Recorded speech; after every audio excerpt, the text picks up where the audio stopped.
Students of BCom second year. I am Dr. Sangeeta Kumpawat, Assistant Professor EAFM Department, Government Girls College, Magra पुंजला, Jodhpur.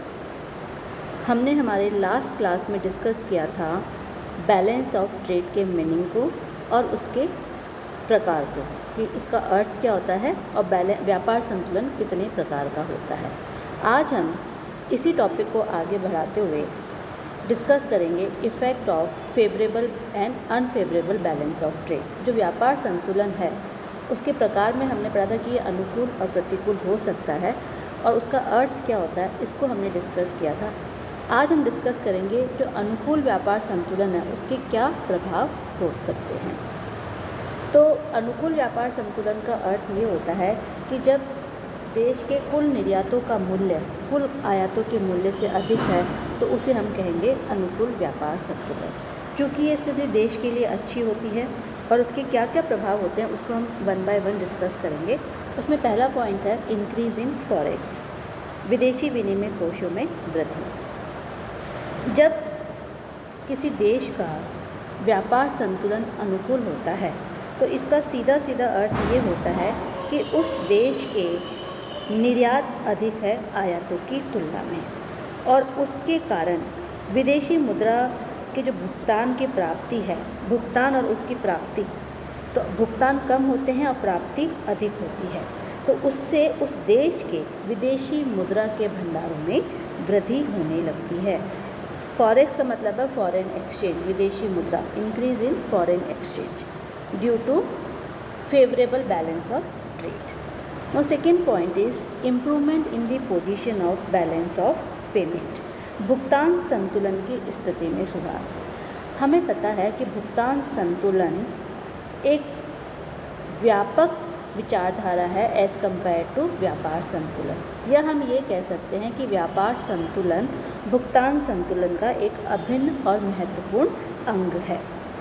अब अगर व्यापार संतुलन अनुकूल है तो इसका भुगतान संतुलन पर भी अच्छा प्रभाव पड़ता है, और यदि भुगतान संतुलन में असाम्यता है तो व्यापार संतुलन के अनुकूल होने से इसमें सुधार की संभावना बढ़ जाती है, क्योंकि अनुकूल व्यापार संतुलन के कारण विदेशी विनिमय कोषों की मात्रा में वृद्धि होने लगती है, जो कि भुगतान संतुलन की स्थिति को सुधारने में एक अहम कदम होता है। Now next point is favourable exchange rate, अनुकूल विनिमय दर। एक्सचेंज रेट को हम अपने आगे आने वाले क्लास में डिस्कस करेंगे कि विनिमय दर क्या होती है, लेकिन अभी मैं थोड़ा सा मीनिंग आपको बताती हूँ। एक्सचेंज रेट या विनिमय दर से तात्पर्य उस दर से होता है जिस दर पर दो देशों की मुद्राओं का आदान प्रदान होता है। ठीक है। अब अनुकूल व्यापार संतुलन की स्थिति में अच्छा ये दर निर्धारित कैसे होती है कि किसी भी देश की मुद्रा की मांग और पूर्ति की शक्तियों के द्वारा उस देश की मुद्रा की विनिमय दर निर्धारित होती है, और अगर किसी देश की मुद्रा की मांग ज़्यादा है उसकी पूर्ति की तुलना में तो अनुकूल विनिमय दर होगी, अन्यथा प्रतिकूल विनिमय दर होगी। तो अब व्यापार संतुलन जो है अगर वो अनुकूल है तो जो विनिमय दर है वो भी अनुकूल होगी। कैसे? अनुकूल व्यापार संतुलन की स्थिति में विनिमय कोषों में वृद्धि होती है, जिसके कारण विनिमय दर देश के पक्ष में होने की स्थिति में होती है, यानी कि अनुकूल होने की स्थिति में होती है, और निर्यातों की आयातों पर आधिक्यता के कारण देश की मुद्रा की मांग अधिक और पूर्ति कम होती है। इसके कारण उसका मूल्य बढ़ने लगता है, अर्थात विनिमय दर पक्ष में होने लगती है। Now next point is economy becomes sound, अर्थव्यवस्था का सुदृढ़ होना। अनुकूल व्यापार संतुलन की स्थिति में देश की अर्थव्यवस्था भी मजबूत होती है। ऐसा क्यों होता है? क्योंकि अगर व्यापार संतुलन अनुकूल है तो विदेशी विनिमय के कोषों में वृद्धि होती है और उसके कारण आर्थिक विकास के लिए जो भी आवश्यक वस्तुएं हैं वो हम क्रय कर सकते हैं, क्योंकि हमारे पास में विदेशी मुद्रा के भंडार हैं। साथ ही साथ अनुकूल व्यापार संतुलन के कारण विनिमय दर के अनुकूल होने की प्रवृत्ति होती है, इसके कारण अन्य देशों में हम इन्वेस्टमेंट करके लाभ कमा सकते हैं। और साथ ही साथ अगर हमारे पास में विदेशी मुद्रा की कोष अधिक है तो हम अन्य देशों को ऋण भी दे सकते हैं, या पुराने ऋण अगर हमारे पास में कोई है तो हम उसको भी चुका सकते हैं। और इन सब का प्रभाव ये होता है कि भुगतान संतुलन की स्थिति सुदृढ़ होने लगती है, उसमें सुधार होने लगता है।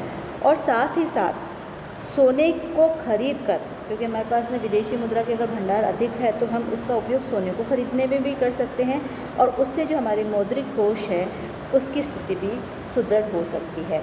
तो ये सब बातें होने से अर्थव्यवस्था अपने आप ही सुदृढ़ और मजबूत होती है, जिसका कारण है अनुकूल व्यापार संतुलन।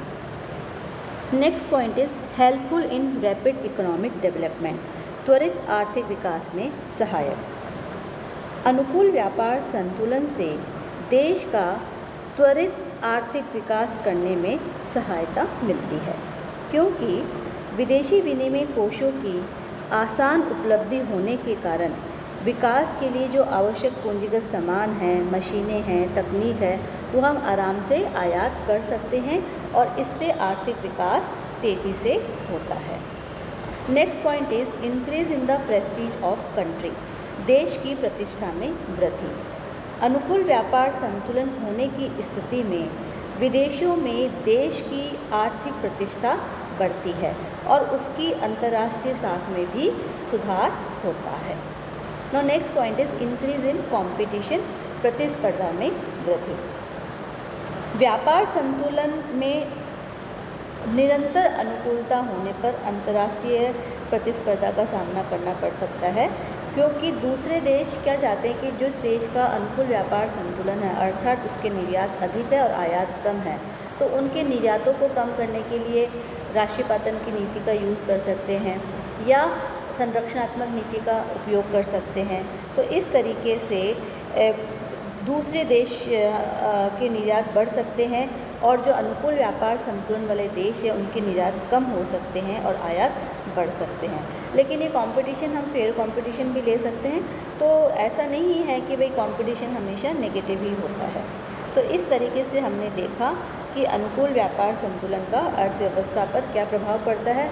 अच्छे प्रभाव ज़्यादा है और बुरे प्रभाव भी हो सकते हैं अगर हम इसको अच्छे से टैकल ना करें या उसके जो प्रभाव पड़ रहे हैं उनको हम अनदेखा करें और उसके लिए आवश्यक समय पर सही कदम ना उठाएं। तो आज की क्लास में हमने डिस्कस किया effects of favourable balance of trade. Now next class में हम डिस्कस करेंगे effects of unfavourable balance of trade. Thank you.